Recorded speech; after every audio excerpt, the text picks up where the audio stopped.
You tried working with therapists as well, but Mm. wasn't successful at all. Why don't you think there was any improvement when working with therapists? I think there was, so I went to, I think, four or five different therapists, three in Boston, two here. Um, and, the last one that I went to was right before the pandemic. It was like the end of 2019, early 2020 that I was going to this guy. Um, that I think was at least a little bit successful because we were having deeper conversations than I was having with the other four or three, or I forget exactly how many. But, we were having these conversations, and every other therapist that I went to, it was basically like, tell me how you feel. And then it was, here's a pamphlet of breathing exercises that you can do. And here's a refill of your medication.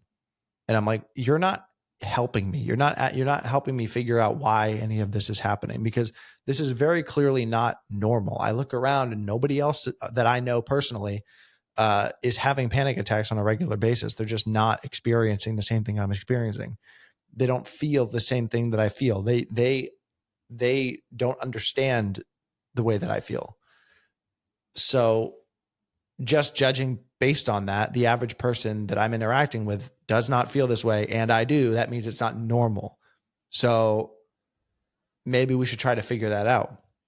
And it wasn't until the last time that I had switched therapists where I called this guy, um, and I said on the phone, I'm like before I even walked in there, I'm like, before I walk in, I want to make sure that I'm not wasting my time. So is this going to be, tell me how you feel, give me a pamphlet of breathing exercises, or is this going to be like, hey, let's figure out what the problem is? And he said it's going to be, let's figure out what the problem is. And so I went to this guy, and it did certainly help. Like, there were some things that we identified, like just instability in terms of like my career that I was insecure about, because when I had just gotten out of high school, I got a job as a trainer teaching boxing. And then I went into marketing right after that. So I was like steadily increasing my career over the course of a few years, just out of high school, making pretty decent money. And then I kind of had an ego about it, not brazenly, not like outwardly projecting that to people like, oh, I'm the man. But like internally, I was like, I felt good about myself for having achieved those things. And then I moved to Florida, and then whoever that whoever I thought I was, I realized people don't care. And that made me insecure in a lot of ways. And that's one of the things that like we talked about during those sessions. So like that was productive. So it wasn't, I'm not against therapy per se, as a whole, but certainly it's very hit or miss. Like you'll find somebody, I think for every 10 therapists you go to, there might be one or two that actually care about digging into the problem and aren't just sitting there waiting for you to stop talking so that they can bill you and go on to the next person. Um, so yeah, I mean, that last guy was pretty good, but I think the biggest discoveries that I've made about myself have not been in the walls of a therapist's office. They've been more so through, self-reflection and personal suffering, I would say.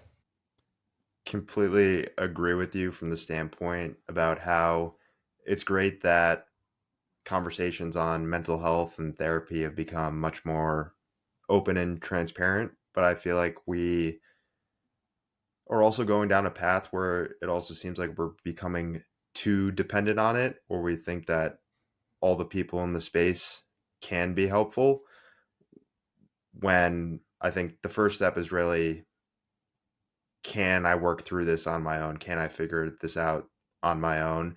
Because, like you said, that self reflection in those times of solitude, I think where you have personal insights, I think that's where your true power and confidence is built, rather than potentially talking about that with someone else. And there are definitely people who will need therapy and to sift through things, but I think the first step is, can I do this by my own? What are Yeah, your and thoughts I on mean, that? there's definitely value to therapy, not because the person is licensed, or because they provide some sort of service that someone else can't. It's because therapists are trained to help. Good therapists are trained to help you see your blind spots and to help you see the things about yourself that you don't currently see. And they're trained to bring that to your attention in a way that's consumable to you, and to sort of lead you down the path to discovering that about yourself. And so that's what I think the function of good therapy is. But you don't need to go to a therapist to get that. You can have somebody in your life, whether it's a friend or a mentor or something like that, who knows you, and be like, what am I doing wrong? Or what do you see, that I don't see? And you can get just as good a benefit from doing it that way. Um, now if you're off the deep end, schizophrenic, and have a legitimate mental health disorder, then certainly go to somebody who is trained. But if you are just feeling a little off and you feel anxious or you're feeling down, like, um, maybe it's not a problem with your brain, and maybe it's something that you're just not seeing that needs to be brought to your attention.